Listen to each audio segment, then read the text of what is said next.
Hello दोस्तों, कैसे हैं आप लोग। यदि आपसे कोई कहे कि स्त्रियां कमज़ोर होती है या तो आप स्त्री हैं और ख़ुद को कमज़ोर समझती है, तब आपको कात्यायनी माता की कथा अवश्य सुननी चाहिए।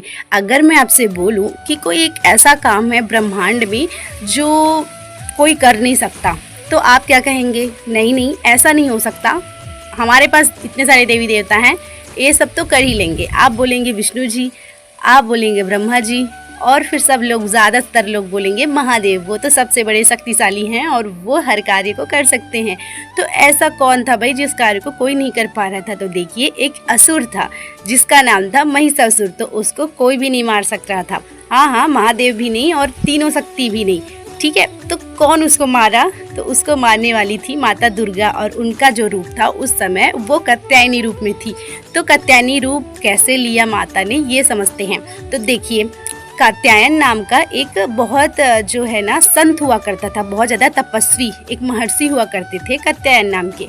तो उन्होंने ना माता को बहुत ज़्यादा प्रसन्न किया, बहुत तपस्या की, घोर परिश्रम किए, कठिन तपस्या करके माता को प्रसन्न किया। अब माता ने बोला, बोलो भैया क्या चाहिए। माता जब उनके सामने प्रकट हो गई तब वो बोलते हैं कि माता हमको, कात्यायन कहते हैं कि माता हमको कुछ नहीं चाहिए, बस आप चाहिए, आप हमारी पुत्री बनके हमारे यहाँ जन्म लीजिए। तब माता कहती है तथास्तु, और फिर माता उनके यहाँ जन्म लेती है छोटी सी कन्या के रूप में।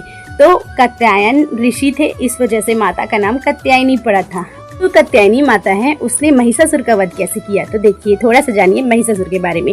महिषासुर ने जो है ना सोचा कि मुझे अमरता का वरदान चाहिए, तो मैं ऐसा करता हूँ कि जो लोग मुझे मार सकते हैं उन सब का मैं ये मांग लेता हूँ कि ये लोग मुझे ना मार सके। तो ब्रह्मा जी की कठोर तपस्या के बाद उसने ये मांगा आशीर्वाद में कि मुझे ना कोई देवता लोग नहीं मार सकते, मुझे कोई दानव, कोई पशु पक्षी कोई ना मार सके, ऐसा उसने कहा। ठीक है, तो ब्रह्मा जी ने कहा ठीक है भैया, तथास्तु।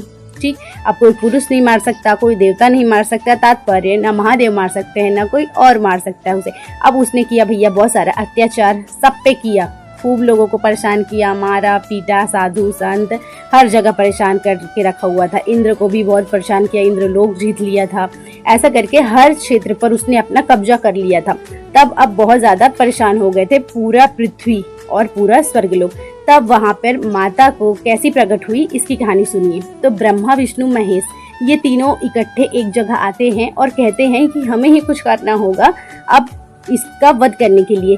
तब वहाँ पर जो है ना इन तीनों की शक्ति मिलती है और एक ऊर्जा प्रकट होती है तेजमयी, वो कात्यायनी माता ही थी, और उसने जो है ना उस महिषासुर का वध किया। तो देखिए, उस महिषासुर ने ये नहीं कहा था कि मुझे कोई स्त्री ना मार सके, उसको लगा था कि स्त्री तो मुझे मार ही नहीं सकती, स्त्री में कहाँ ऐसा सामर्थ्य है। तब ये चीज़ जो है ना उसके लिए गलत साबित हुई और माता ने उसका वध किया था। तो इस प्रकार महिषासुर का वध किया, और माता कात्यायनी के नाम में इसलिए पूजी गई थी क्योंकि माता जो है ना वो कात्यायन के घर जन्म ली थी।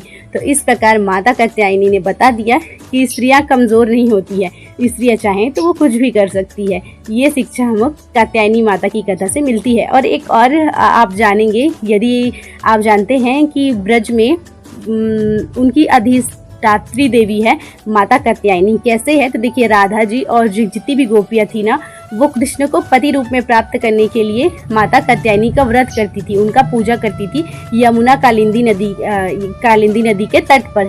ठीक है, तो कात्यायनी माता के ही वो लोग पूजा किया करते थे।